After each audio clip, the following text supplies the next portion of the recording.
1995, year of the Macarena, OJ's trial, and a new technology that was about to change lives everywhere, and with it launched the career of the most iconic figure of the digital age. Clippy! Clippy? Clippy? No one could tap the screen or turn to a bike like Clippy. There was a lot of sex. He was always a gentle lover. But behind the endless riches, parties, and a string of celebrity lovers lay a tragic tale of addiction, debauchery, and betrayal. Well, there were 3 of us in this marriage. So how could a paperclip, once voted people's sexiest man alive, fall so far from grace? Find out tonight in The Rise and Fall of Clippy.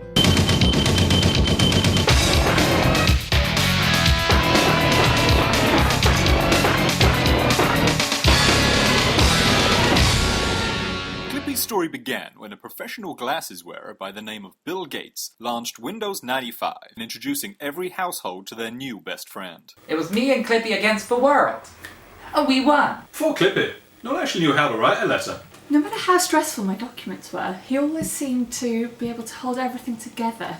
Following a string of highly publicized celebrity love affairs, He was a very vigorous thruster. Clippy finally found love when he met former reality child star Desiree Buffont. And he just popped up and asked if I was writing a letter. But I wasn't. He quickly found another way to help. 3 months later, they were married and moved into their estate in Streatham, and soon enough the pitter-patter of tiny stationery could be heard. Clippy was on cloud 9, but that cloud was a storm cloud of failure.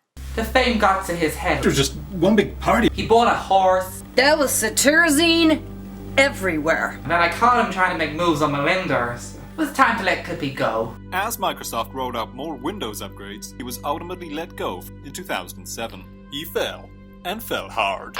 He burned down the house! Desiree has since moved on, keeping sole custody of their 36 children. I lost one. Has anybody got a magnet? This former Prince of PowerPoint found himself all bent out of shape. Yeah, I see him every now and again on the streets asking if anyone needs help, but really he's the one that needs help. He had hit rock bottom. I saw him with those pills. I thought, whatever you think you're doing with that thing, put it down right now. Everyone loves nostalgia, and he's popular again. The people in Shoreditch really love Clippy. They're called Clipsters. We have been thinking about getting back together. There's a craft beer named after him. He's on every tote bag. No one knows what is next for this grammatical behemoth, but one thing is for certain. Kleptomania is once again spreading across the world.